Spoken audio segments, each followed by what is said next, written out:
there we have it, and there we have and another 2 of these here.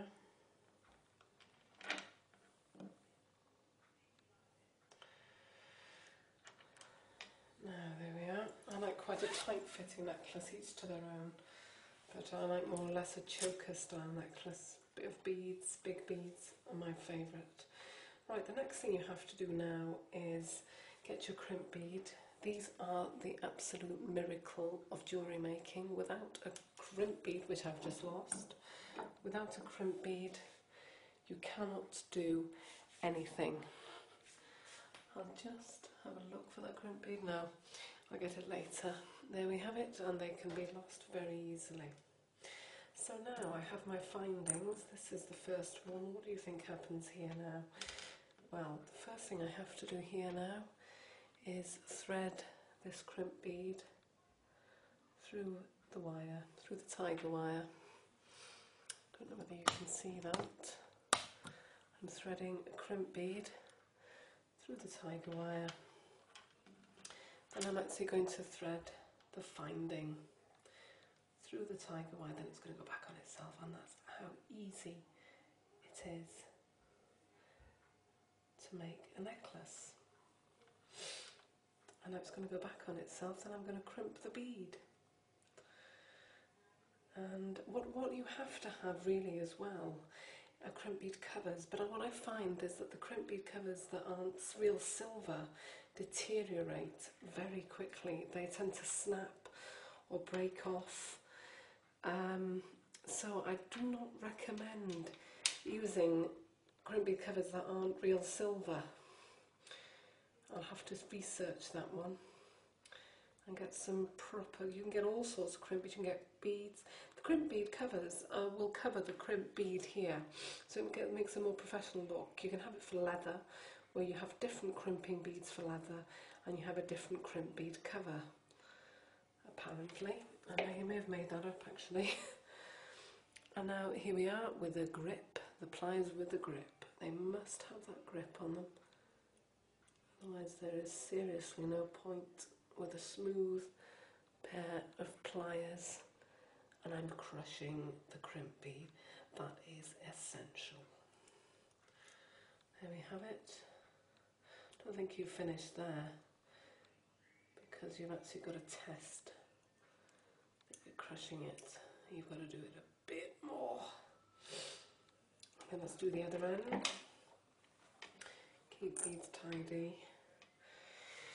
I either look for that crimp bead, or I will get another little crimp bead. You only need little ones with a tiger wire, but when you get to 0.7 upwards of elastic, you'll need a 5mm crimp bead. These are so easy to squash, you wouldn't believe. These are much harder than the bigger ones squash like. Oh, they're just absolutely amazing. Now, all I have to do now is make sure that that crimp bead does not run away with itself.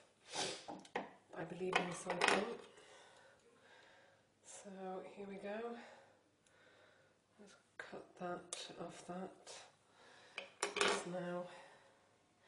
I find these quite nice, these fastenings as well, because I'm not that keen on lobster barrel, on the lobster fastenings, but I like the barrel ones, which are, like I showed you, the magnetic ones, or the ones that screw on. I'll show you. I find them better to deal with, particularly the magnetic ones. It's easy to put jewellery on with a magnetic one. So are you seeing now? All I have to do now, again, I don't know whether you can see that, is actually crimp again, using the grip. That's why it's so important to have a grip. If you've only got a smooth wire, how are you going to grip the crimp bead to crush it? And these pliers have to be balanced as well. If the nose is slightly off or something, like there, slightly over there, then you're going to have a problem. Before you think they're secure, I would rather you crimp them again, because secure is not always secure until you put it around your neck and you realise it's not. So there we are, we have a necklace. So what I want to do now is cut this end here. There we have it, as close, let me see again, as close to there as I can possibly get it. And the same on the other side, as close to there as I can possibly get it. And there we have a handmade, balanced necklace.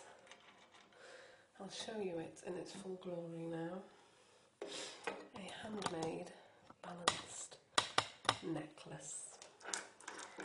This is a barrel clasp. It looks like a barrel, but it's a screw.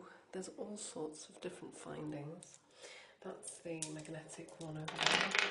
The magnetic one which I have shown you before. Oops. These are Ethiopian beads. They're rare. Those are vintage beads, and these are the types of beads I really like. I'm going to perhaps go into teenage as well as adult jewellery making because I really like chunky beads. Thank you.